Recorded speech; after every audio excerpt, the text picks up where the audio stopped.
Insya Allah kita akan Ustadz Doni Riwayanto. Baik, bagi Bapak Ibu sahabat sekalian yang sudah bergabung, silakan bisa presensi dulu, ya, biar bisa diketahui ini dari mana saja yang sudah hadir. Silakan juga bisa menuliskan atensi-atensi yang mungkin bisa kami bacakan. Ya. Silakan bisa menyertakan doa terbaik sahabat sekalian, khususnya untuk eh, gurunda kita, untuk narasumber kita, dan juga mungkin untuk keluarga, untuk sahabat, untuk seluruh kaum muslimin. Silakan bisa dituliskan di kolom chat, ya, dari mana saja yang sudah hadir, kemudian bisa menyertakan doa terbaiknya, atau juga mungkin sapa salam atensi yang mau kami bacakan. Boleh, insya Allah. Baik, saat lagi insya Allah kita akan buka taklim online kita pada pagi hari ini. Sekali lagi selamat bergabung, selamat datang bagi Bapak Ibu sahabat sekalian yang sudah hadir di ruang Zoom di taklim online Hamfara. Kita belajar bareng lagi berbagi spesial Ramadan 1445 Hijriah. Ya, pada hari ini Senin tanggal 18 Maret tahun 2024 atau bertepatan dengan uh, hari ke-8 kita melaksanakan ibadah saum di bulan Ramadan. Mudah-mudahan Allah SWT senantiasa melimpahkan keberkahan untuk kita semua. Silakan yang sudah hadir bisa presensi dulu di kolom chat. Ya, dari mana yang sudah hadir dan silakan bisa menyertakan doa terbaiknya untuk keluarga, untuk sahabat, untuk orang-orang yang paling disayangi, dikasihi. Ya. Baik, alhamdulillah sudah hadir nih Pak Syaharudin, ya, Daeng Sila, Kabupaten Takalar, Sulawesi Selatan, Masya Allah. Semoga kegiatannya berkah untuk kita semua di bulan penuh berkah ini. Amin ya rabbal alamin. Pak Fahrudin di Jambi hadir. Alhamdulillah, Masya Allah. Barakallahu fiik.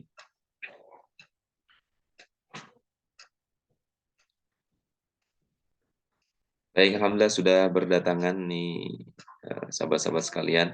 Meskipun sedang berpuasa, tapi tidak menyurutkan semangat kita untuk terus belajar. Ya. Masya Allah. Insya Allah pahala puasa kita, kemudian pahala juga thalabul ilmi kita dilipat gandakan di bulan yang penuh berkah ini. Insya Allah. Kalau jam segini, insya Allah ini sudah pada beraktivitas ya. Jam 9 biasanya kalau kantor atau eh, sahabat-sahabat yang kerja ini kalau bulan puasa biasanya masuk jam 9 ya, ada yang 9 ada yang jam 8. Baik, selamat beraktivitas bagi sahabat-sahabat sekalian yang sudah masuk kerja ya. Baik di instansi pemerintahan maupun di perusahaan-perusahaan yang lain.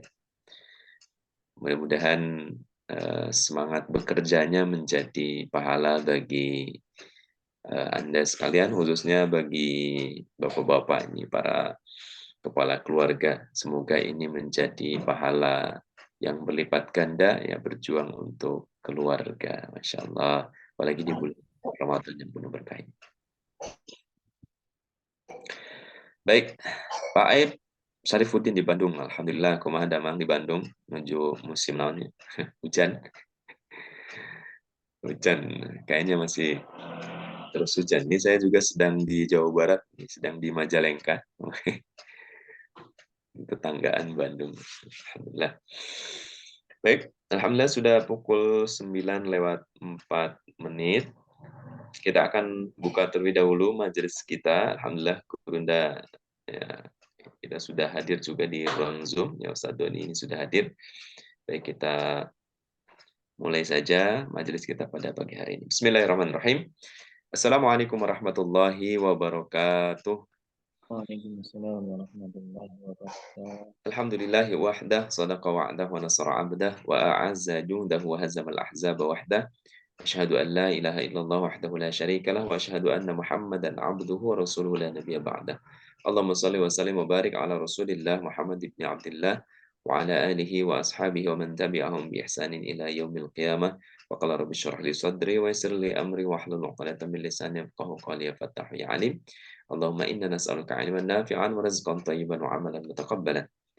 Alhamdulillah segala puji dan syukur mari kita senantiasa panjatkan hadirat Allah Subhanahu wa taala. Di hari yang barokah ini kita bisa berjumpa kembali dalam taklim online Hamfara. Kita belajar bareng lagi, berbagi di edisi spesial Ramadan 1445 Hijriah. Insya Allah pada kesempatan pagi hari ini kita akan dibersamai oleh narasumber kita, yakni Ustadz Doni Riwayanto, ya, seorang dai muda dan juga influencer. Insya Allah mudah-mudahan ilmu yang beliau sampaikan kepada kita semua menjadi keberkahan dan juga manfaat untuk kita semua. Insya Allah. Tidak lupa salat dan salam semoga senantiasa terlimpahkan pada junjungan kita Habibana wa Nabiyana Muhammad Sallallahu Alaihi Wasallam, pada segenap keluarga, para sahabat dan kita selaku umat beliau. Mudah-mudahan mendapatkan syafaat nanti di yaumil qiyamah. Amin ya rabbal alamin. Bapak Ibu dan sahabat sekalian dirahmati Allah, insyaallah pada kesempatan pagi hari ini kita akan mengambil satu tema, yakni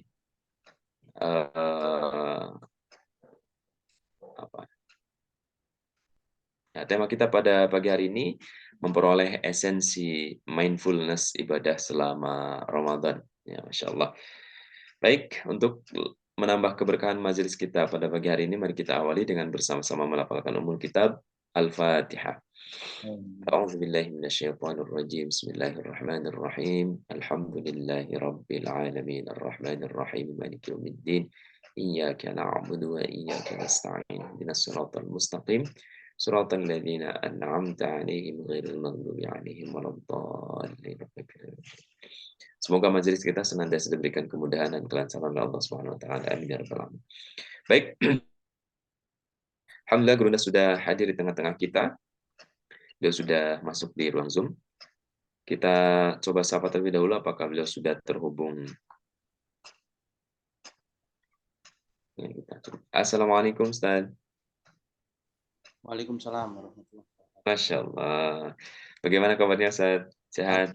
Nah, sehat. Alhamdulillah. Masya Allah. Tetap semangat di Sudah di 8. Cilengka aja ini. Kemarin masih ketemu di Jogja. Iya. Kemarin malamnya saya langsung berangkat Ustaz. Alhamdulillah sudah di Bojonegoro. Insyaallah besok ke Jogja lagi. Baik, Bapak Ibu dan sahabat sekalian dirahmati Allah, kita akan langsung masuk ke materi pagi hari ini. Ya, langsung saja waktu dan kesempatan kami aturkan kepada Gurunda. Tafadhol Ustaz.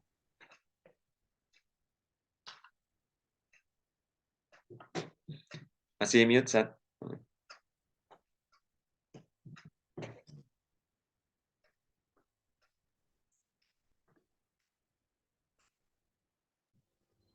Bismillahirrahmanirrahim. Assalamualaikum warahmatullahi wabarakatuh. Waalaikumsalam warahmatullahi wabarakatuh. Innal hamdalillah nahmaduhu wa nasta'inuhu wa nastaghfiruh wa na'udzu billahi min shururi anfusina wa min sayyiati a'malina. May yahdihillahu fala mudilla lahu wa man yudlil fala hadiya lahu. Asyhadu an la ilaha illallah wa asyhadu anna Muhammadan abduhu wa rasuluh. Allahumma shalli wa sallim wa barik ala sayyidina Muhammad wa ala alihi wa ashabihi wa man tabi'ahum bi ihsan ila yaumil din. Segala puji bagi Allah, hanya kepadanya lah kita bersyukur, kepadanya lah kita memohon petunjuk, minta pertolongan, dan semoga dengan ini Allah melipat gandakan nikmat-nikmat yang telah diberikan, kemudian menjadikan kita orang yang lebih baik. Salawat serta salam semoga terlimpah curahkan selalu kepada Rasulullah Muhammad SAW, juga kepada para keluarga beliau, kepada para sahabat, kepada para tabi'in, dan seluruh pengikutnya, dan semoga termasuk kita semua. Amin. Teman-teman yang dirahmati Allah, alhamdulillah kita masih diberi kesempatan untuk menapaki Ramadan tahun ini di hari yang keberapa ini, mungkin ke-7 atau 8. Alhamdulillah, artinya kita masih diberi kesempatan oleh Allah untuk mendapatkan berkah dan manfaat dari bulan Ramadan. Seperti yang kita ketahui, di dalam perintah melakukan puasa Ramadan, itu ada fadilah khusus yang disebutkan. Seperti ayat yang sudah sering kita dengar di setiap Ramadan, A'udzubillahi minasyaitonirrajim. Ya ayyuhalladzina amanu kutiba alaikumussyam kama kutiba alal ladzina min qablikum la'allakum tattaqun. Di situ disebutkan la'allakum tattaqun. Jadi ada fadilah khusus bagi orang-orang yang menjalankan puasa. Tetapi ada kata la'alla yang artinya mudah-mudahan, semoga. Artinya hasil menjadi tatakun orang yang mutakin ini tidak begitu saja. Artinya setiap orang yang berpuasa tiba-tiba saja kemudian otomatis langsung jadi mutakin semua. Tidak demikian. Maka kita bisa melihat ada yang mendapatkannya, ada yang tidak. Nah, maka sebenarnya sungguh rugi kalau kita sudah melakukan ibadah ini, tetapi tidak mendapatkan hasilnya. Seperti halnya kita bekerja, kita berdagang, kita berbisnis, tetapi tidak memperoleh keuntungan. Itu kan sebuah kerugian. Maka agar kerugian itu tidak terjadi, kita harus menjalani sungguh-sungguh ibadah ini. Tetapi orang itu biasanya tidak akan sungguh-sungguh ketika tidak tahu hasilnya dan tidak tahu parameter untuk menuju itu. Nah, untuk memancing orang agar lebih sungguh-sungguh itu ada hasil yang jelas terukur gitu, ada parameternya dan bagaimana mencapai hasil itu. Nah, mungkin saya akan mengawali dari sebuah kisah penelitian. Jadi kadang-kadang kan kita itu kalau tidak diberi bukti dengan penelitian ilmiah itu kayaknya belum puas itu ya. Ya karena ketularan cara pikir orang-orang barat. Maka nggak ada masalah kalau memang kita bisa menunjukkan. Karena bagaimanapun ada sunatullah di dunia ini yang bisa dibuktikan. Saya akan memulai dengan sebuah kisah ini. Di tahun 1972, ada seorang profesor dari California, universitasnya itu, ya saya lupa kalau profesornya namanya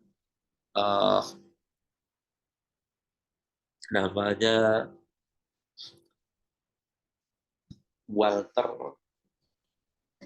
Biar saya bukakan.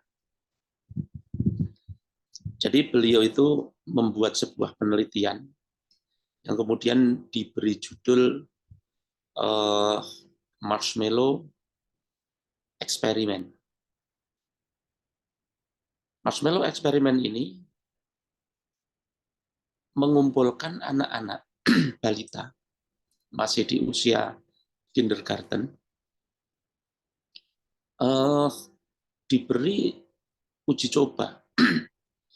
Uji cobanya yang pertama, penelitian pertama, ada 32 anak, 16 laki-laki, 16 perempuan. Diberikan di ruang masing-masing, satu anak satu ruang khusus, diberi meja, diberi tempat duduk, kemudian diberi marshmallow, sebuah marshmallow. Kepadanya kemudian dikatakan begini, bahwa saya memberi kamu ini, ya, ketemu namanya. Profesornya namanya Walter Mischel dari Stanford University, California. Nanti bisa di browsing bahwa ini penelitian betul-betul terjadi. Profesor Walter Mischel ini memberikan satu marshmallow, satu butir marshmallow kepada setiap anak. Kemudian kepada setiap anak juga disampaikan, saya memberi kamu satu marshmallow, kamu boleh memakannya sekarang juga. Tetapi kalau kamu mau menunggu sampai aku datang nanti, tidak memakannya dulu, menunggu sampai aku datang nanti, aku akan memberi kamu marshmallow satu lagi. Jadi kamu dapat 2 marshmallow. Nah, kemudian ditinggal. Apa yang terjadi? Jadi di antara anak-anak tadi terbagi di dalam beberapa karakter, beberapa hasil. Ada anak-anak yang begitu profesornya itu pergi, dia langsung memakan marshmallow-nya. Ada yang ketika profesornya pergi, karena dia teringat perintahnya nanti kalau datang lagi dan tidak dimakan akan mendapatkan 2. Maka dia berusaha untuk tidak memakannya. Tetapi resah gitu. Sampai akhirnya tidak kuat dan memakannya sebelum profesor datang. Kemudian ada juga yang betul-betul tidak memakannya sampai si profesor datang. Dan tentu saja yang model terakhir ini nanti mendapatkan tambahan marshmallow. Itu tahun 1972. Kemudian dicatat anaknya yang mampu menahan diri itu sekian, yang berusaha menahan tetapi akhirnya bobol sekian, yang sama sekali tidak bisa sekian. Kemudian dicatat itu. Kemudian ini diberi nama delay gratification.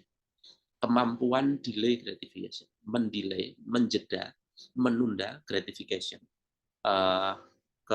kenikmatan, menunda kenikmatan. Maka penelitian ini sesungguhnya belum berakhir. 20 tahun kemudian, Profesor Walter Mischel mencari anak-anak yang dulu pernah diteliti. Tentu saja 20 tahun kemudian mereka sudah di level perguruan tinggi. Nah, kemudian hal menarik dari hasil penelitian bahwa anak-anak yang memiliki kemampuan delay gratification yang lebih tinggi itu mendapatkan capaian akademis yang lebih tinggi. Jadi anak-anak yang punya kemampuan delay gratification tadi, hasil capaian akademisnya lebih tinggi. Kemudian ini tahun 92. Kemudian penelitian masih berlanjut 20 tahun lagi. Jadi tahun 2012. Profesor Walter Mischel kembali mencari anak-anak tadi dan menemukan. Dan ternyata mereka sudah berada pada posisi profesional masing-masing. Ada yang berbisnis, ya, ada yang menjadi profesional, ada yang menjabat publik, dan lain sebagainya. Nah, hasil menarik kembali terjadi bahwa anak-anak yang dulu memiliki kemampuan gratification, delay gratification ini, menduduki posisi-posisi profesional yang jauh lebih baik dibanding yang tidak. Nah, ini menunjukkan bahwa sunatullah, bahwa orang yang mampu mengendalikan diri, memiliki kemampuan delay gratification, itu bisa menggapai capaian yang lebih tinggi secara relatif dibanding yang tidak. Nah, sebenarnya ini logis juga sebenarnya. Misalnya begini, contoh. Orang-orang yang memiliki kemampuan delay gratification, dia akan bisa menghasilkan, mencapai titik yang lebih lagi. Contoh begini, seorang pengusaha memulai bisnisnya, sudah mulai dapat profit, tetapi dia tidak memiliki kemampuan delay gratification. Dengan hasil yang sudah didapat di muka itu, dia langsung menikmati, langsung bersenang-senang. Langsung, mungkin kalau zaman kita sekarang ya, langsung kredit barang-barang mahal, langsung kredit mobil, langsung kredit rumah. Nah, tentu saja hasilnya bisa ditebak. Orang-orang yang tidak memiliki kemampuan delay gratification ini, misalnya si pengusaha tadi, itu akan sulit bisnisnya berkembang karena belum sudah dibebani dengan beban-beban semacam itu. Kalau dia memiliki kemampuan delay gratification, dia akan menunda itu, kemudian hasil bisnisnya bisa digunakan untuk develop lebih besar lagi, lebih maju lagi. Di kemudian hari dia bisa mendapatkan yang lebih lagi. Itu secara logis demikian. Nah, yang menarik adalah bahwa sesungguhnya kaidah di dalam Islam itu kan begitu. Kita itu di dunia itu semacam diberi kewajiban untuk bisa melakukan delay gratification. Misalnya melihat orang minum khamr itu kok kayaknya asik ya, kayaknya menyenangkan. Nah, kita yang mempunyai delay gratification untuk tidak meminum khamr, itu nanti di surga akan ada khamr yang halal, yang rasanya jauh lebih enak. Kan sama persis kan. Sekarang tidak melakukan, akan diberi kemudian hari.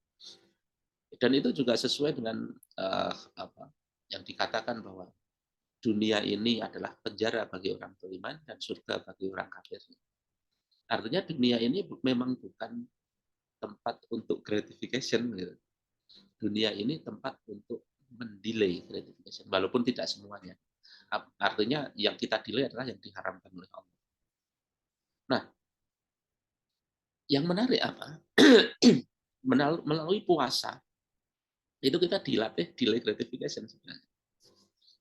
Yang tadinya nasi, es teh, itu boleh-boleh saja, tidak ada masalah. Tetapi selama bulan Ramadan itu, kita diminta menahan diri. Nanti kalau kalian bisa menahan diri, tidak makan dan minum sampai terbenam matahari, berarti kan dijanjikan kan akan ada. Nah, dan kalau kita temukan kemudian orang-orang yang berpuasa itu mendapatkan dua kebahagiaan ketika berbuka di dunia dan kebahagiaan ketika di akhirat. Dengan sama persis kan dengan janji. Nah, yang menarik itu bahwa delay gratification itu sebenarnya ya memang sunatullah kehidupan kita. Kemudian Ramadan ini adalah training bagi orang-orang beriman agar bisa mencapai posisi mutaqin, yaitu orang-orang yang mampu menahan diri, orang-orang yang punya kemampuan delay gratification. Nah, orang-orang yang mampu mengendalikan delay gratification ini, apa yang akan didapatkan? Satu, dari tolok ukur duniawi tadi, dia akan sukses secara duniawi. Dari penelitian Bauter Misal tadi, jelas sudah ditunjukkan. Sementara dari dalil-dalil Al-Quran ditunjukkan bahwa tidak hanya di dunia, tetapi sampai di akhirat.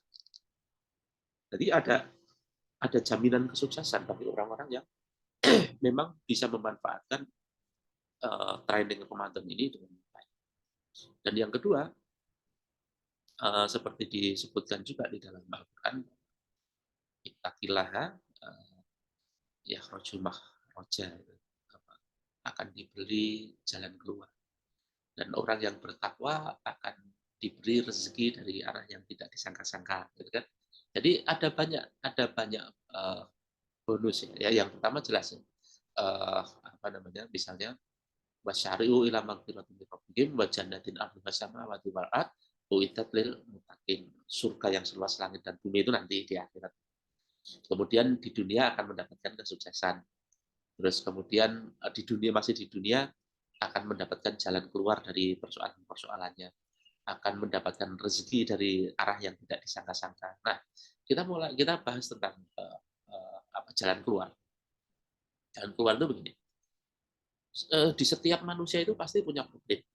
Setiap manusia pasti punya problemnya. Problem itu tidak ada yang rumit, tidak ada yang simple. Misalnya problemnya anak kelas 1 SD. Problem anak kelas 1 SD itu misalnya persoalan matematika. 3 tambah 3. Itu mungkin bagi kita simpel. Sementara problem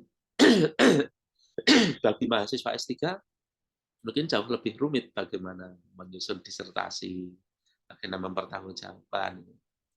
Tapi sesungguhnya baik problem SD maupun problem S3 itu bukan soal problemnya, tetapi soal si siswa ini atau mahasiswa S3 ini punya jalan keluar atau tidak.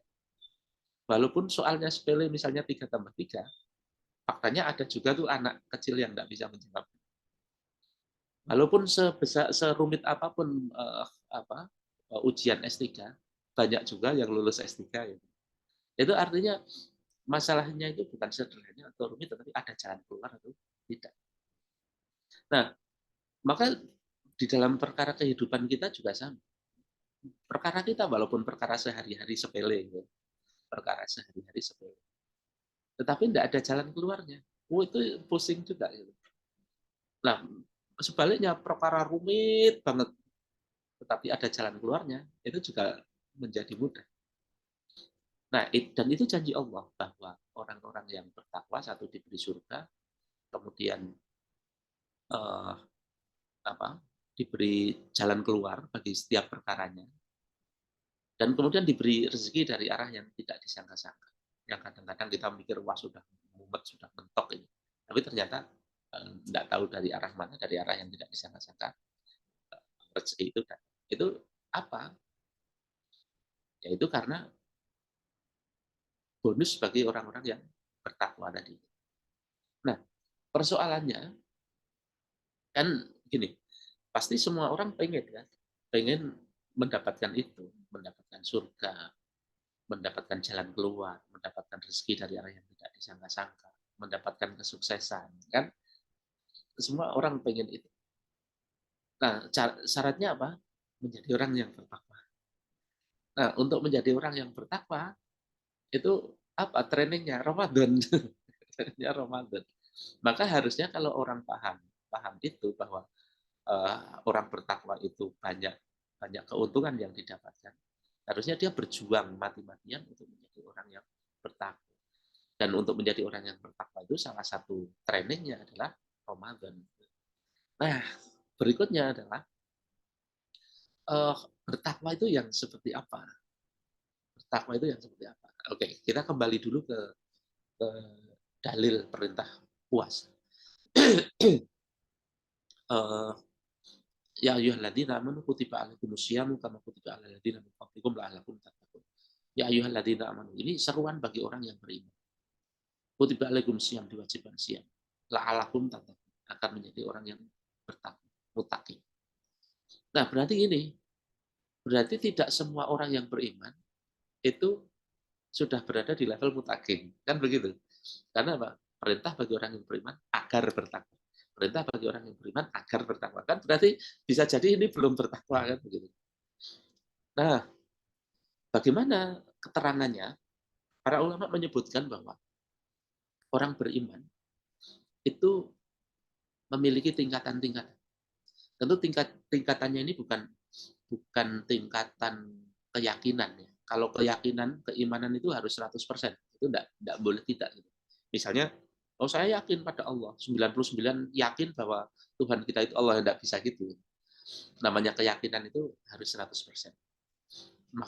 Makanya di dalam pembahasan tentang keimanan itu ada bab tentang mafahim, pemahaman tentang Allah, tentang seluruh akidah Islam, dan tentang masair. Masair itu perasaan. Nah, yang seringkali yang naik turun itu kan perasaan kita.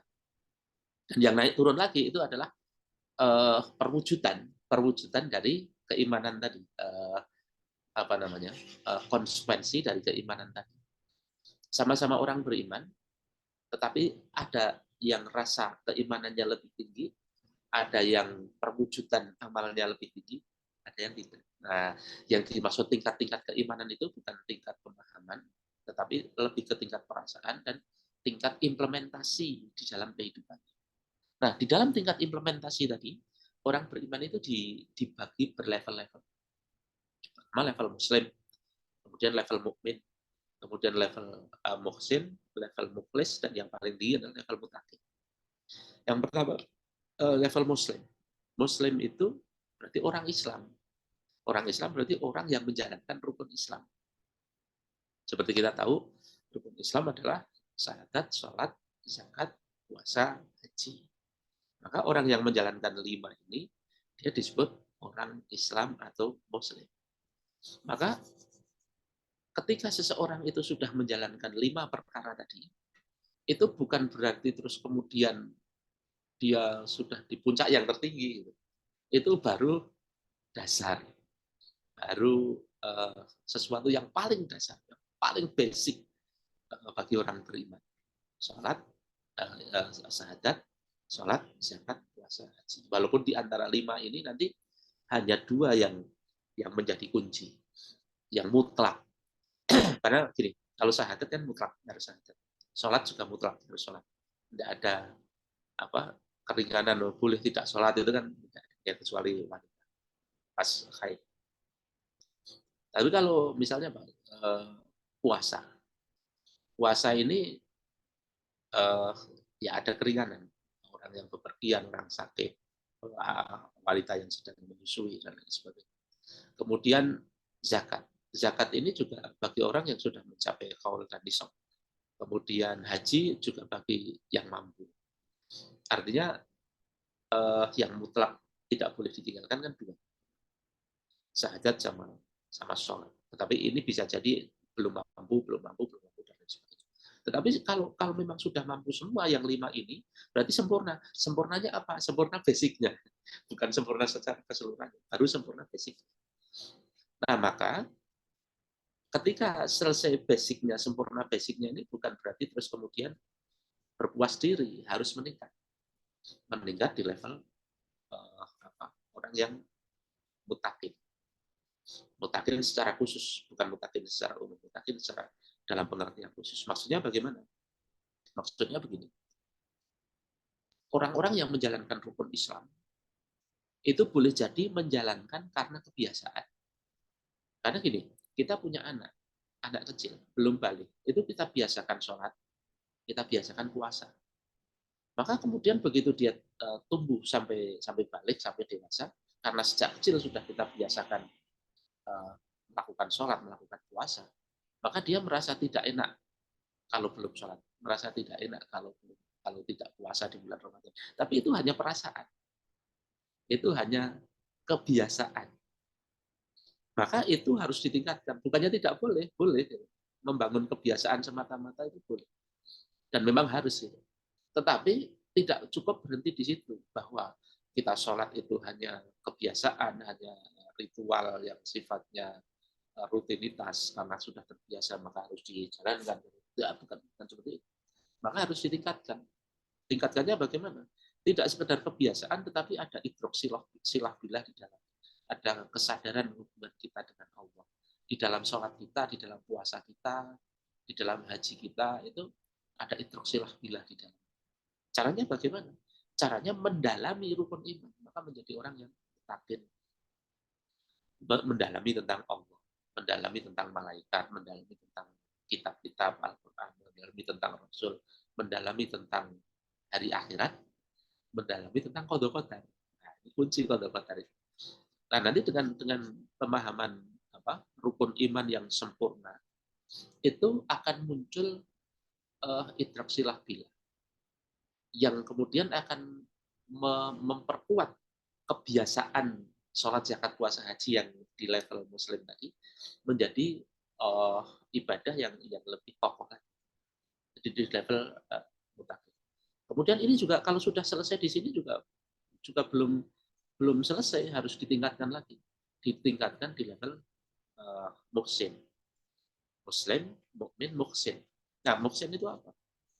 Muhsin itu orang yang senantiasa berbuat baik. Nah, berbuat baik itu bagaimana? Baik itu tentu relatif. Baiknya orang Indonesia itu berbeda dengan baiknya orang Jepang. Baiknya orang Indonesia berbeda dengan baiknya orang Rusia. Baik, misalnya orang Indonesia itu habis jajan di restoran, ngasih tips kepada waitressnya, itu disebut orang baik. Orang dermawan ini, orang baik. Mau ngasih tips kepada waitress. Tapi di Jepang berbeda urusannya. Di Jepang itu, orang yang memberi tips kepada waitress itu dianggap tidak sopan, tidak menghargai. Karena dia itu sudah dapat gaji, sudah masih kayak pengemis saja. Ya. Maka memberi tips kepada waitress itu sesuatu yang tidak terpuji, tidak bagus di dalam tradisi Jepang. Di dalam tradisi Rusia, di sini kita menjadi orang yang ramah, kepada semua orang kita sapa, kita senyum, itu baik. Tapi bagi orang Rusia, ada orang asing kok senyum-senyum sendiri, itu mencurigakan. Itu orang dicurigai. Maka kebaikan itu sifatnya relatif. Bahkan kebaikan di level agama pun sifatnya relatif. Misalnya gini, minum khamr itu baik atau buruk? Buruk bagi orang Islam, bagi Muslim. Tapi bagi orang Katolik, minum khamr dalam hal ini adalah wine itu baik. Karena di salah satu misa Paskah itu ada minum wine. Padahal wine itu khamr. Berarti baik kan menurut agama itu. Menyembelih sapi. Di dalam masa kurban kita menyembelih sapi itu amal soleh, baik. Tapi bagi orang Hindu, buruk itu. Maka kalau ada orang mengatakan semua agama mengajarkan kebaikan, ya kebaikan versi masing-masing. Nah persoalannya, mana kebaikan yang benar? Mana kebaikan yang benar? Kebaikan versi siapa? Karena kebaikan itu relatif, maka kita akan mempertanyakan, terus kebaikan versi mana yang benar? Nah, kebaikan yang benar. Karena nanti ada kebaikan yang salah. Oke, sebagai contoh, ada satu kasus di kampung sini, di Bantul, di tempat yang kampung, ada laki-laki perempuan belum menikah, dia berdua-duaan di dalam kamar. Kemudian ada Pak RT bersama satpam dan para tetangga menggerebek si muda-mudi tadi yang tinggal dalam satu rumah. Nah, di dalam kasus ini di Bantul ini Pak RT itu disebut orang baik. Sementara yang berdua-duaan itu disebut orang yang buruk. Nah, sekarang kejadian yang sama terjadi di Perancis. Ada muda-mudi tinggal di dalam apartemen, di luar pernikahan. Kemudian pemilik apartemen ngetok. Keluar, ngapain kamu? Itu di Perancis itu, si pemilik apartemen itu disebut orang yang buruk. Kenapa bisa beda? Karena standar nilainya beda. Standar nilainya beda. Di Bantul mungkin menggunakan standar nilai Islam, syariat. Maka orang yang membubarkan laki-laki wanita yang takrobus zina, mendekati zina itu baik, karena itu adalah nahi mungkar.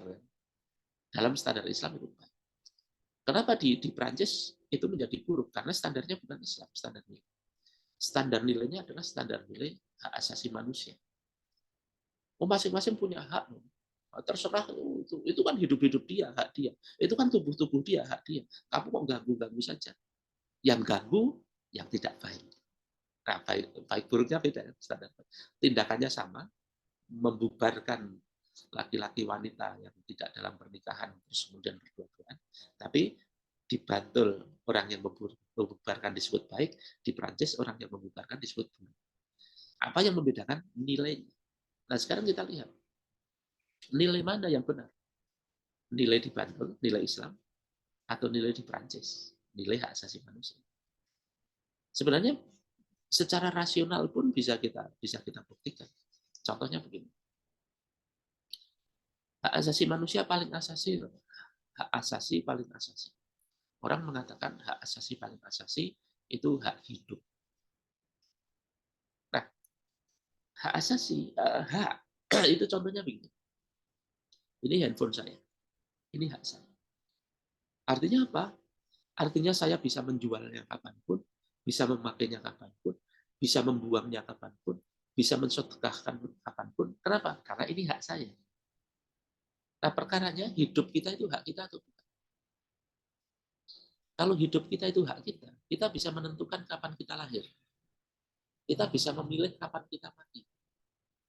Dan faktanya tidak begitu. Faktanya kita tidak bisa memilih kapan kita lahir. Faktanya kita tidak bisa memilih kapan kita mati. Artinya, kehidupan yang kita miliki itu bahkan bukan hak kita. Ada zat lain yang lebih berkuasa yang menentukan kehidupan kita. Berarti bukan hak kita. Hak siapa? Nah, kalau dalam Islam sudah jelas. Allah yang menentukan. Maka hidup itu bukan hak asasi manusia. Hidup itu hak asasi Allah. Yang kedua, hak asasi paling asasi itu biasanya hak tubuh. Sama kayak tadi. Kalau tubuh kita ini hak asasi kita, maka seharusnya kita bisa mengendalikan tubuh kita ini 100%. Misalnya, para wanita itu pasti tidak ingin badannya, tubuhnya itu semakin menua. Makanya beli skincare, makanya ada yang operasi plastik, itu kan tidak mau tubuhnya semakin menua. Lah, kalau tubuh ini adalah hak asasi kita, maka harusnya para feminis yang mengatakan tubuh kita hak asasi kita, harusnya dia bisa mengendalikan tubuhnya agar tidak menua. Wong itu hakmu. Makanya tidak. Kita tidak memiliki hak atas tubuh kita. Yang mengendalikan tubuh kita siapa? Yang punya hak atas tubuh kita. Bahkan jantung kita yang paling penting, organ tubuh yang paling penting. Jantung kita harusnya kan hak kita ini. Kalau hak kita harusnya kita bisa mendetakkan kapan saja, bisa menghentikan detaknya kapan saja. Tapi faktanya tidak. Nah, maka tubuh kita ini bukan.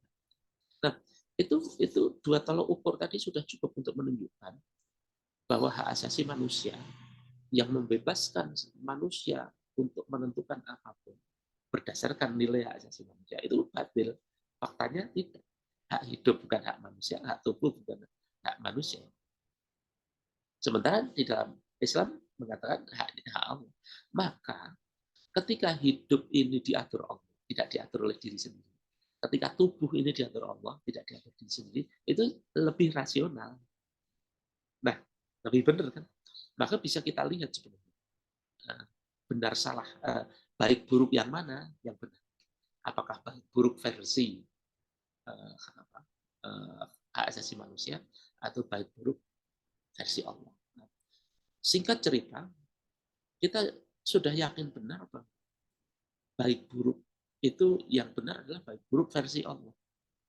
Maka yang disebut muhsin, orang yang senantiasa berbuat kebaikan, itu menyandarkan seluruh perbuatannya, tidak hanya sholat, zakat, puasa, haji, tetapi seluruh perbuatannya. Apa misalnya bekerja, menikah, mengajar, belajar mengajar, berpemerintahan, apa, semua amalnya, semua perbuatannya yang di luar ibadah makhluk itu disandarkan kepada perintah dan larangan Allah. Itu orang muhsin.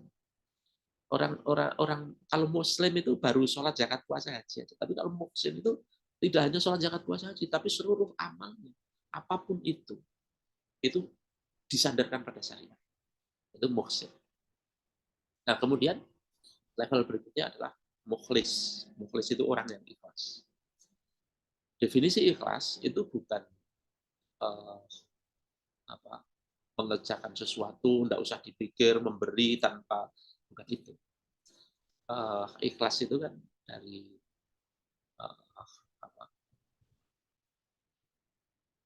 hadis tentang hijrah, bahwa jika seseorang itu hijrah karena wanita dan harta, maka dia akan mendapatkan wanita dan harta.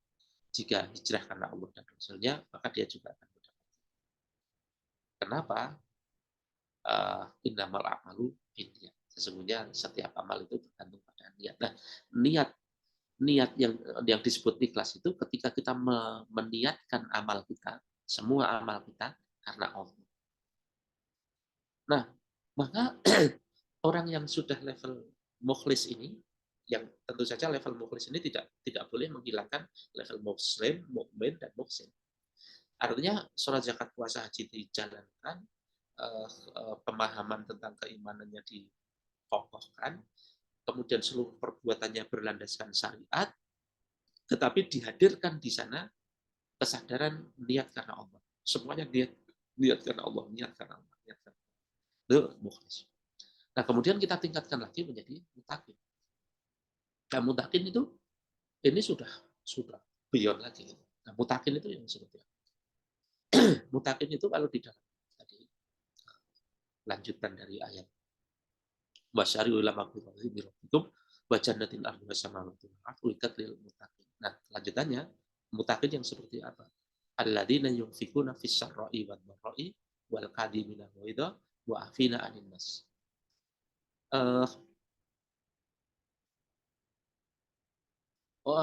Lil muttaqin alladzina yunfikuna fis sarra'i wad dharra'i. Orang yang berinfak fis sarra'i wad dharra'i di masa sempit maupun masa senggang. Tentu saja di sini infak ini tidak melulu harta. Yunfikuna itu juga tidak dilekatkan dengan harta semata-mata, tapi menginfakkan apapun yang kita menginfakkan waktu, menginfakkan pikiran, menginfakkan tenaga, termasuk menginfakkan harta. Fisarroi badr, dalam kondisi luang maupun kondisi sempit, itu salah satu indikator. Indikator orang mutakin, orang yang bertakwa, itu menginfakkan apa yang dia punya, waktu, kemampuan, pikiran, harta, di kala sempit maupun di kala longgar. Kalau dalam konteks harta, pas hartanya banyak dia juga berinfak, pas hartanya sedikit dia juga berinfak. Dalam hal waktu, pas dia sibuk, dia juga menginfakkan waktunya di jalan Allah. Maka orang mutakin itu tidak pernah mengatakan saya sibuk sehingga saya tidak bisa ngaji, saya sibuk sehingga tidak bisa ikut dakwah. Itu tidak akan mungkin orang bertakwa mengatakan begitu. Karena di dalam kondisi sibuk apapun, sesempit apapun, orang yang bertakwa itu tetap akan mengambil sekecil apapun untuk Allah.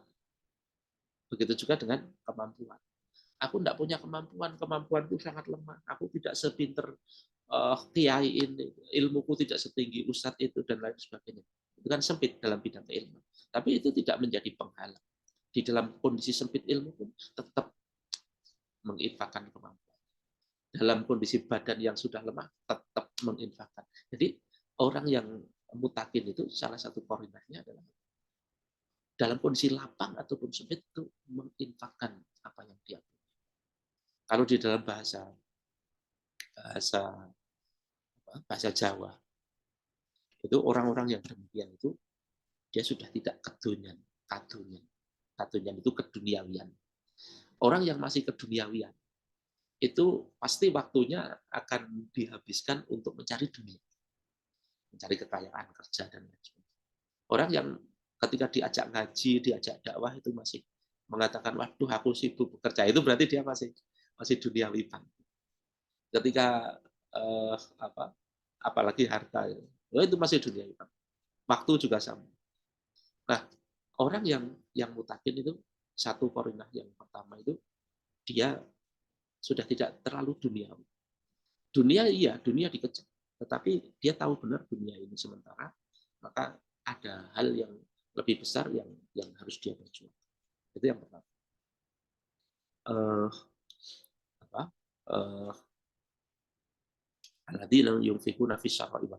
Kemudian wal qadhiminal ghaidh, mengendalikan amarah. Orang mutakin itu bisa mengendalikan amarah. Tetapi yang menarik di sini adalah mengendalikan, bukan membasmi, bukan membuang. Ini hal yang berbeda. Kalau membuang amarah itu artinya ya sudah, orang tidak punya marah, diapa-apain tidak marah. Apakah begitu? Tidak begitu. Yang disebut mengendalikan amarah itu, dia bisa menempatkan kapan marah, kapan tidak marah. Nah, Rasul sudah menunjukkan kapan kita menahan diri dari amarah, kapan kita menahan amarah. Itu ketika persoalan pribadi. Misalnya direndahkan, wow dasar miskin, nah, biasa saja, nyatanya juga gitu. Atau direndahkan ketika kita berdakwah. Kamu itu lulusan mana kok berani-beraninya ceramah, berani-beraninya dakwah. Itu kan direndahkan. Direndahkan itu oke, kalau itu perkara pribadi. Itu yang Rasul contohkan. Tetapi kalau yang direndahkan itu izul Islam wal muslimin, beda cerita. Kita harus marah. Walaupun marahnya tetap harus di dalam kendali. Misalnya ada Al-Quran dibakar. Ada Al-Quran dibakar itu tidak bisa kita kemudian sabar, sabar. Tidak bisa. Ada Al-Quran dibakar itu harus marah. Tapi marahnya juga dengan terkontrol. Marah yang tidak terkontrol bagaimana? Misalnya ada Al-Quran dibakar di Denmark kemarin. Terus kemudian kita dari gereja untuk dibakar. Ya tidak begitu. Itu namanya marah yang tidak terkontrol. Nah, marah yang terkontrol bagaimana? Marah yang terkontrol itu mengarahkan amarahnya ini menjadi sesuatu yang produktif. Misalnya begini, gimana caranya biar besok tidak terjadi lagi itu pembakaran Al-Quran. Berarti harus ada jundah ini. Islam ini harus ada perisai. Perisainya Islam itu apa? Perisainya Islam itu ya daulah Islam. Ada khalifah yang menjaga izul Islam wal muslimin. Seperti halnya dulu ketika ada wanita muslimah yang disingkap auratnya oleh Yahudi, terus kemudian dijihad sama Rasul. Ada juga. Nah ini yang wal qadimina mengendalikan amarah. Kemudian yang terakhir wa'afina anin nas, memaafkan manusia. Jadi pada dasarnya memang betul kita itu diperintahkan amar ma'ruf nahi munkar. Kita diperintahkan untuk membenci kedoliman. Kita diperintahkan untuk membenci kejahatan. Kita membenci kekufuran. Tetapi tidak untuk membenci manusianya. Kita membenci kekufurannya, tapi tidak membenci manusia. Kalau ini bedanya dengan iblis. Kalau iblis itu pengen mengajak sebanyak mungkin manusia untuk menemani dia di neraka. Nah, kalau kita itu juga menginginkan si itu, pokoknya si itu harus masuk neraka, itu sebenarnya kita sama dengan iblis. Harusnya kita berbeda dengan iblis. Kalau iblis pengen sebanyak mungkin manusia itu menemani dia di neraka, kalau manusia seharusnya sebanyak mungkin manusia tidak ikut iblis ke neraka. Bahkan orang yang paling jahat sekalipun. Maka wa'afina anin nas itu tadi nanti jadi mendapatkan tempat yang tepat. Bahwa orang sejahat apapun, sekufur apapun, itu kita itu memaafkan dia. Maafkan dia. Bahwa kita itu menegakkan al-haq, kedoliman dia itu harus kita hentikan, itu iya. Tetapi bukan terus kemudian membenci dia, tidak memaafkan dia. Harus memaafkan dia. Nah,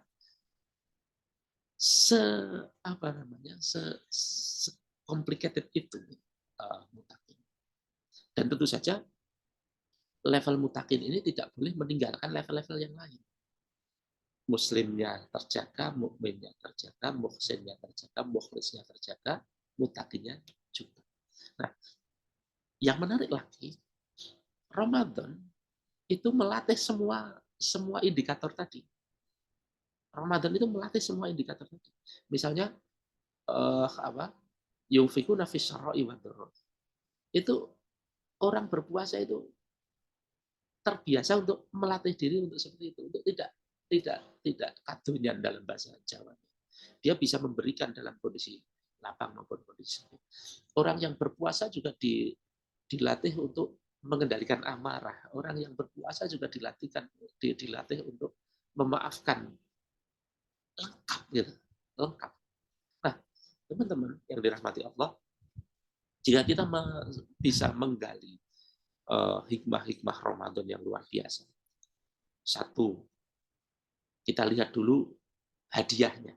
Hadiahnya surga di akhirat, kesuksesan di dunia, jalan keluar bagi perkara-perkaranya, rezeki dari yang tidak disangka-sangka. Kita lihat itu. Kita lihat hasilnya. Hasilnya luar biasa. Maka kita harus sungguh-sungguh mengejar. Cara untuk sungguh-sungguh mengejarnya bagaimana? Tolak ukurnya dulu. Tolak ukurnya. Mutakin itu seperti apa? Mutakin itu begini. yunfikuna fis syarra'i wad dharra'i wal kadhimina al-ghaidh ma'afina 'anil nas. Oke, kita berusaha untuk seperti itu. Tetapi tidak hanya itu. Muslimnya jalan, mukminnya jalan, muhsinnya jalan, mukhlisnya jalan. Dan semua itu sebenarnya latihan untuk menjadi level itu terangkum di dalam Ramadan. Nah, jadi teman-teman yang dirahmati Allah, semoga dengan mindset pemahaman ini menjadikan kita semakin bersemangat untuk menjalankan Ramadan ini dengan benar. Karena harapannya betul-betul kita mencapai level mutakin. Jangan sampai kita sudah lapar-lapar tapi tidak mencapai level mutakin, rugi sekali. Maka mari kita semangat lebih tinggi lagi agar mencapai level mutakin, agar kita gapai itu bonus-bonus yang dijanjikan Allah baik di dunia maupun di akhirat. Saya pikir itu, Ustaz Agus, saya kembalikan ke panjenengan untuk sesi berikutnya. Assalamualaikum. Baik, alhamdulillah sudah kita simak bersama. Menarik tadi penelitiannya, delay gratification. Ya, jadi kita sebenarnya kalau Muslim ini sudah dilatih terus ya untuk delay gratification tadi. Bahkan puasa ini juga dalam rangka itu ya, kita mampu menunda, kalau bahasa ekonomi itu berarti menunda keinginan untuk nanti mendapatkan sesuatu yang lebih di masa berikutnya. Baik. Bapak Ibu dan sahabat sekalian dirahmati Allah, kita akan masuk ke sesi kedua, yaitu sesi pertanyaan, sesi tanya jawab. Tapi sebelum kita masuk ke sesi diskusi, kita akan saksikan dulu satu video yang mau lewat. Silakan. Assalamualaikum warahmatullahi wabarakatuh. Stay Hamfara ini adalah kampus yang ingin memadukan dua potensi besar pendidikan, yaitu pendidikan umum ekonomi dan pendidikan di pesantren. Kita padukan menjadi kampus yang berpesantren. Demikian juga dalam kurikulumnya. Kita ingin mengembangkan ekonomi Islam yang kafah. Kita sebut dengan ekonomi Islam mazhab Hamfara. Oleh karena itu, untuk mencapai keinginan dan cita-cita itu, terus terang kita memang membutuhkan dukungan doa dari Bapak Ibu sekalian. Khususnya juga dukungan dari aspek moral dan material. Oleh karena itu, kita membuka seluas-luasnya kepada Bapak Ibu sekalian yang ingin berkontribusi untuk pengembangan pendidikan di Stay Hamfara. Silahkan menghubungi kami. Assalamualaikum warahmatullahi wabarakatuh.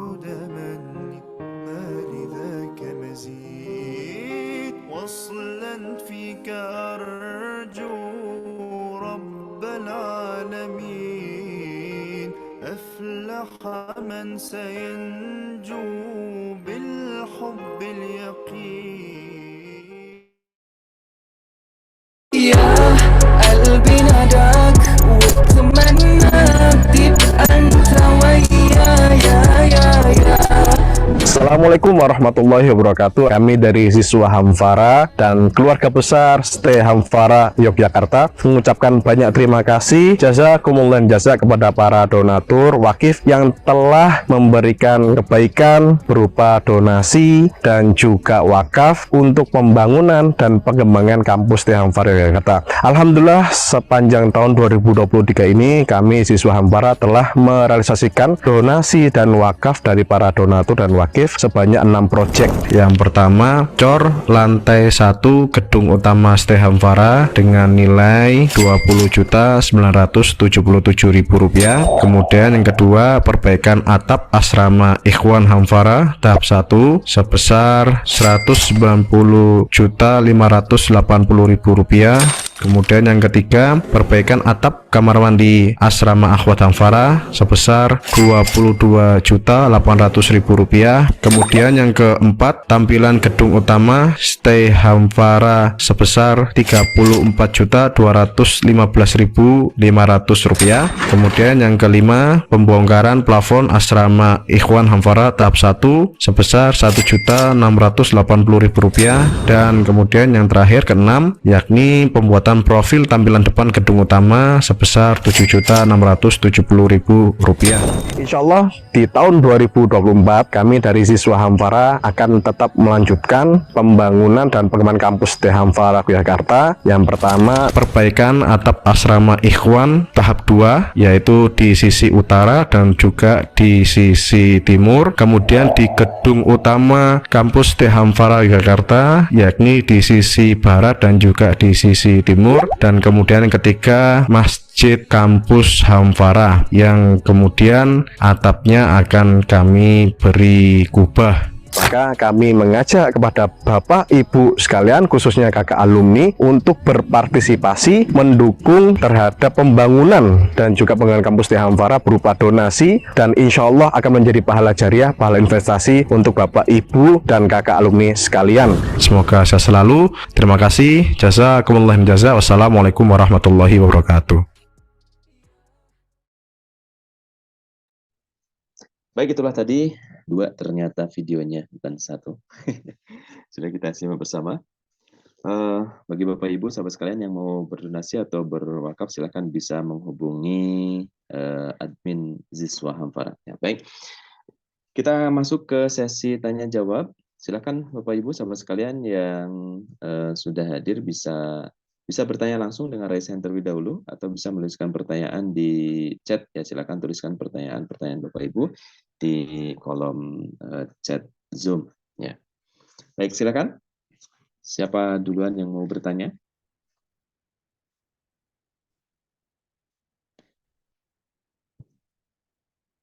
Baik.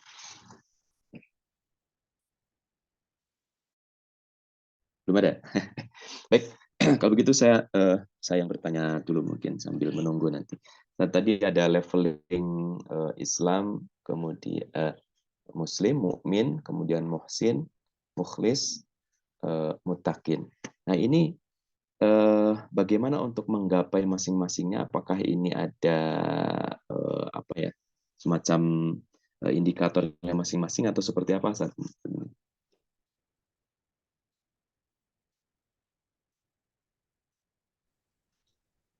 Ya, tentu ada indikatornya. Jadi Muslim ya indikatornya tadi melaksanakan ibadah makdo yang jelas terlihat nampak mata, nampak. Mukmin ini mendalami rukun iman. Rukun iman tidak hanya sekedar hafal, tapi paham benar. Tetapi juga tidak sekedar kemudian seperti yang terjadi di saudara-saudara mutakalimin.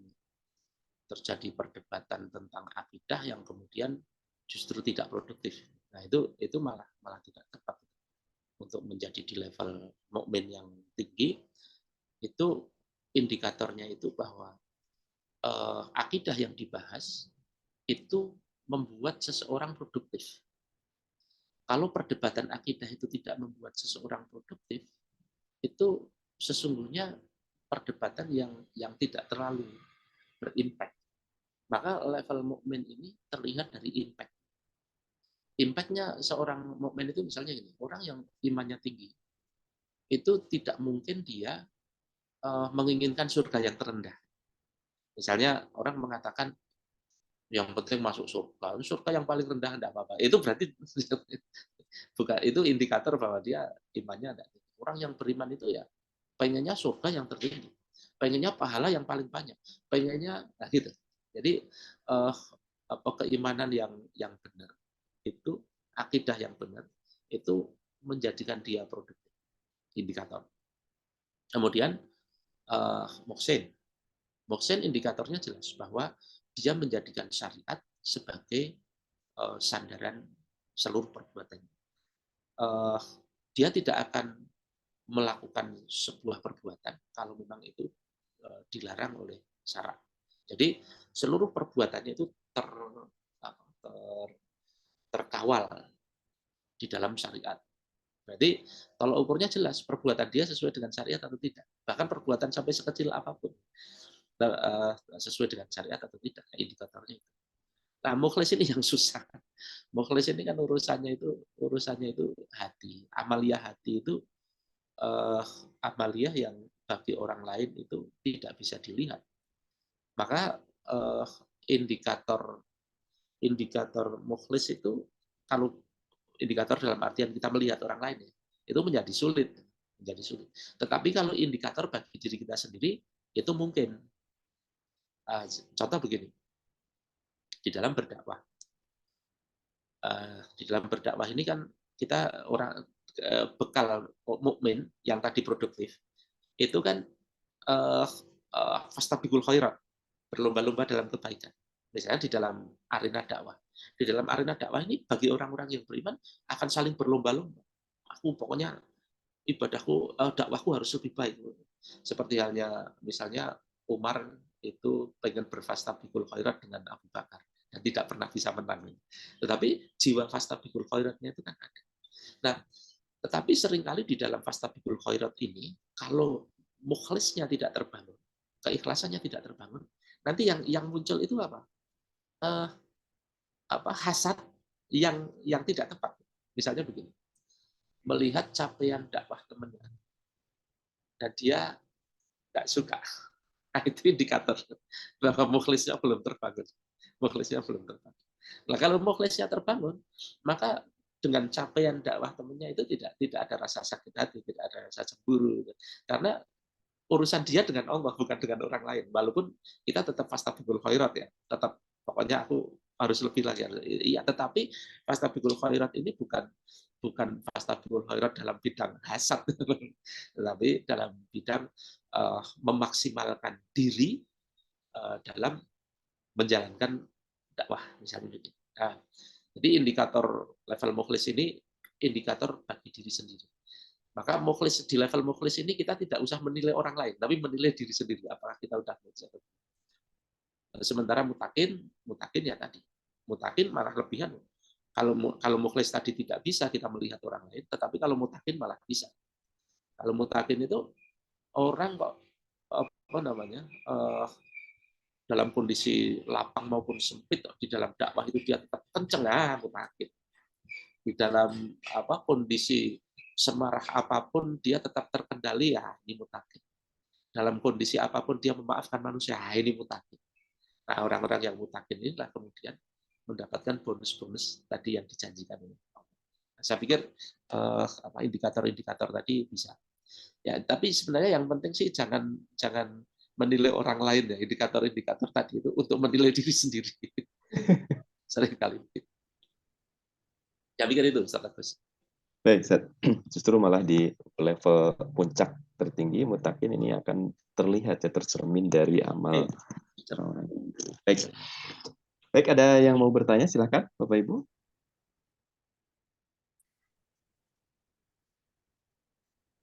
Belum ada? Baik. Kalau belum ada, saya bertanya lagi, Ustaz. Kemarin saya baru mendengar, karena ini biasanya di kampung ada banyak pengajiannya. Jadi ada apa istilahnya, mungkin satu thariqah ya. Jadi beliau menyampaikan sebenarnya ada puasa syariat, ada puasa thariqat, ya, thariqah, ya, ada puasa ma'rifat sampai puasa. Nah, itu bagaimana Ustaz yang jadi kalau puasa syariat mungkin puasa yang ya terlihat ya puasanya, kemudian puasa tarekat ya, thariqah, mungkin kemudian puasa. Ini bagaimana Ustaz yang seperti ini? Ya. Sebenarnya hal-hal semacam itu kan hanya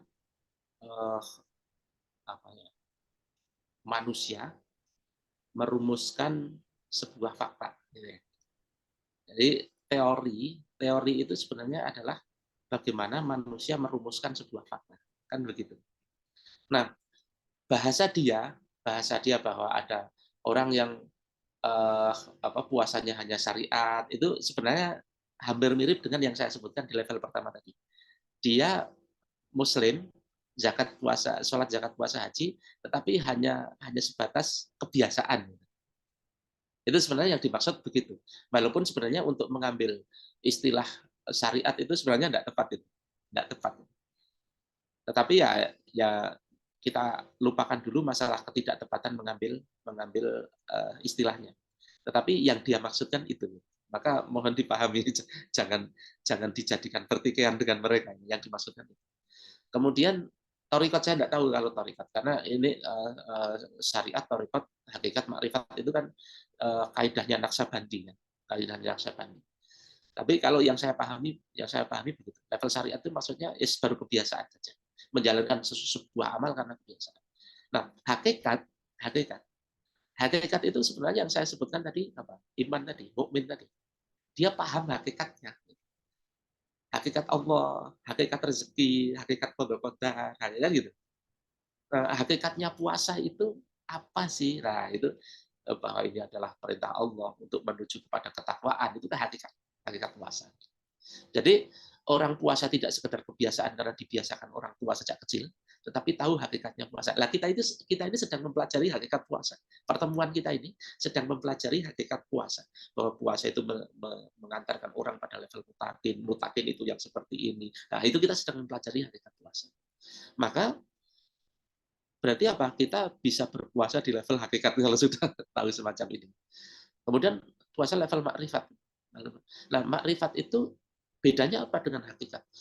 Kalau hakikat itu baru mengetahui, kalau makrifat itu mempraktekkan. Misalnya dalam hal rezeki, dalam hal qada qadar, dia tahu hakikat rezeki itu datang dari Allah. Al-asbab dari rezeki itu Allah. Al-halnya adalah bekerja. Nah, itu hakikat. Nah, kemudian ketika dia mengalami, oh benar ya, aku bekerja gini, dapat ini di pengalaman hidup, nah, itu dia makrifat di dalam bidang rezeki.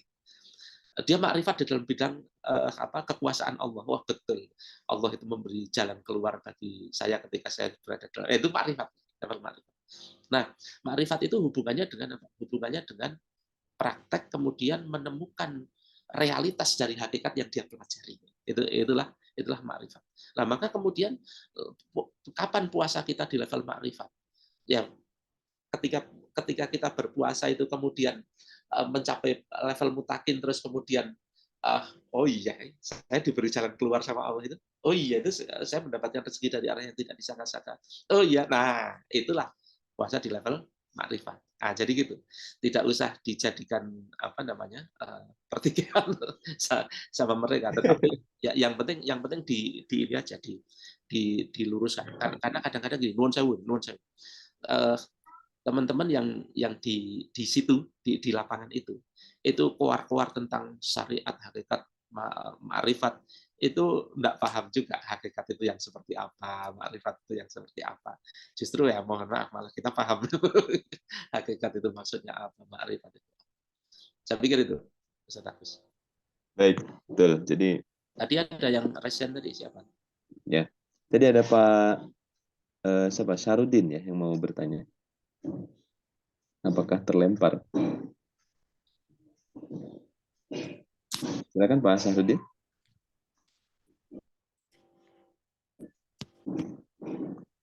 Hilang ya sepertinya. Baik. Ya, jadi sebenarnya kalau dikaitkan dengan yang tadi, ya match lah ya. Makrifat itu ya berarti level mutakin, di mana sudah terintegrasi dalam kehidupan sehari-hari ya.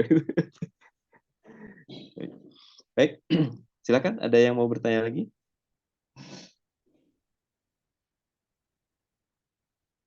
Kalau tidak ada, mungkin saya pengen ini, Ustaz Agus, tentang Hanfara dan Ziswa Hanfara ini. Ya. Kemarin itu ada pertemuan Ziswa Hanfara di Jogja, dan saya datang. Kemudian saya mendapatkan paparan dari Ustaz Dwi Condro. Itu menarik sekali. Jadi apa yang beliau bangun itu memang visi yang luar biasa. Ya, kita tahu lah, saya tidak usah cerita. Ekonomi madhab Hanfara itu betul-betul ekonomi Islam yang sangat berbeda dengan ekonomi Islam yang ada di kampus-kampus manapun di seluruh dunia. Karena kampus ekonomi Islam di kampus-kampus seluruh dunia itu kan ekonomi kapitalis yang dilabeli syariat. Tadinya bank kemudian jadi bank syariah, tadinya pegadaian jadi pegadaian syariah. Jadi ya kalau dalam bahasa jok saya itu babi yang dikasih sarung apa sih, misalnya gitu. Nah, ekonomi Islam Madhab Hanfara itu betul-betul menghadirkan ekonomi Islam yang sesungguhnya. Tidak hanya sekedar ekonomi konvensional yang diislamisasi, tapi menemukan atau menemukan kembali ekonomi Islam yang sesungguhnya yang diwariskan oleh Rasul yang ini luar biasa. Dan maka kemudian apa yang beliau dapatkan melalui kuliah S2, S3-nya di ekonomi konvensional, terus kemudian melalui kajian beliau bersama Ustadz Ismail tentang sistem ekonomi Islam, kemudian diramu menjadi ekonomi Madhab Hanfara ini berarti kampus Hanfara ini bukan kampus yang main-main, kampus yang luar biasa. Yang main-main mungkin kitanya, tetapi kalau visi membangunnya kampus Hanfara ini luar biasa. Nah terus, dan itu tidak selesai, tidak berhenti di situ saja. Kemudian ada tadi gini, kalau di dalam peradaban, misalnya peradaban kapitalis ya, ada Harvard misalnya kampusnya dengan madhab ekonominya, gitu. Ada masyarakat pengusaha kapitalisnya, siapa namanya, Elon Musk, gitu ya, Zuckerberg dan lain sebagainya. Ada masyarakatnya, ada institusi pendidikannya. Tidak selesai di situ, ada institusi bisnisnya, ya perbankan itu. Nah sebenarnya kalau saya lihat ya di apa namanya dunia yang sedang diperjuangkan ini, kampusnya ada, lembaga akademisnya ada, institusi akademisnya ada, masyarakatnya ada, pengusaha-pengusaha Muslim yang betul-betul rindu syariah ini, teman-teman asalim ya, teman-teman truly Muslim planner itu kan masyarakat yang menyangga. Terus kemudian ide untuk mewujudkan sebuah bisnis yang sesuai dengan syariat itu yang kemudian Ustadz Condro wujudkan bersama Pak Chandra dan Pak Yoyo melalui tes SS-nya itu kan bagaimana level pragmatis ya, level pragmatis. Nah, saya lihat ini ada semua gitu, masyarakatnya ada, institusi pendidikannya ada, contoh bisnis pragmatisnya ada. Loh, ini sebenarnya sudah jadi apa semacam bibit ya, semacam bibit sebuah peradaban baru gitu. Nah, bibit ini tumbuh atau tidak? Itu bergantung kita. Kita nyirami atau tidak? Kita pupuk atau tidak? Kalau ini tidak disirami, tidak dipupuk, ya walaupun sudah ada tunasnya mati. Maka biar tidak mati, tidak bisa ini jalan sendiri. Kita harus bareng-bareng. Maka mari kita support benar ini siswa ini. Fisaroi madroi dalam kondisi lapang maupun kondisi sempit, mari kita support. Saya pikir itu. Saya pengen menyampaikan itu bukan karena endorse atau apa, bukan, tapi karena ini memang visi besar, misi besar penting. Maka teman-teman ayo support dengan kondisi sesempit apapun kita. Support ini Hanfara dengan siswa. Saya pikir itu Ustaz Agus. Baik, Masya Allah, Allahu Akbar. Baik, nah itu juga yang Founding Father selalu sampaikan kepada kita bahwa ini insya Allah merupakan satu mahakarya besar ya kata beliau, dan ini mimpinya seperti Harvard ya. Dulu Harvard juga seperti ya, pesantren kecil yang kemudian sekarang menjadi besar. Nah, mudah-mudahan insya Allah mimpi Hanfara juga seperti itu, dari kecil mudah-mudahan nanti membesar bermanfaat untuk seluruh umat insya Allah. Baik, kalau tidak ada lagi pertanyaan dari Bapak Ibu sekalian, mungkin sampai di sini dulu. Terakhir, sebelum kita tutup, mungkin ada lagi tambahan atau closing statement? Yes, tidak ada. Ya, intinya mari kita bersama-sama menseriusi Ramadan kita agar tidak sia-sia kita capai itu level mutakin. Dengan level mutakin itu, insya Allah peradaban Islam ini tidak berat untuk kita tegakkan. Karena tidak hanya bersandar kepada kita, tetapi bersandar kepada kemahakuatan, kemahahebatan. Tapi Allah yang maha hebat, maha kuat itu tidak akan menurunkan pertolongannya kalau kita tidak di level mutakin. Maka mari berlomba-lomba menuju level mutakin. Saya pikir itu, mohon maaf sebesar-besarnya atas segala kekurangan. Saya sebagai manusia, itu banyak kesalahan, banyak kekurangan. di dalam menyampaikan hal ini, tetapi esensi kebenaran yang ada di dalam pembahasan ini itu bukan dari saya tapi dari Allah. Jadi walaupun terbungkus kekurangan banyak dari saya, mohon terimalah esensi kebenaran sehingga kita bisa ikhlas menerima itu karena ini persoalannya bukan dari saya tapi dari Allah. Saya pikir itu teman-teman, matur nuwun atas perhatiannya, matur nuwun sudah diajak berbagi di Siswa Hanfara ini, dan akhirul kalam billahi taufiq wal hidayah. Assalamualaikum warahmatullahi wabarakatuh. Waalaikumsalam warahmatullahi wabarakatuh. Baik, alhamdulillah kami ucapkan terima kasih banyak kepada Gurunda Ustaz Doni Riwayanto yang sudah berbagi bersama kita di pagi hari ini di Ta'lim Online Hanfara bersama siswa.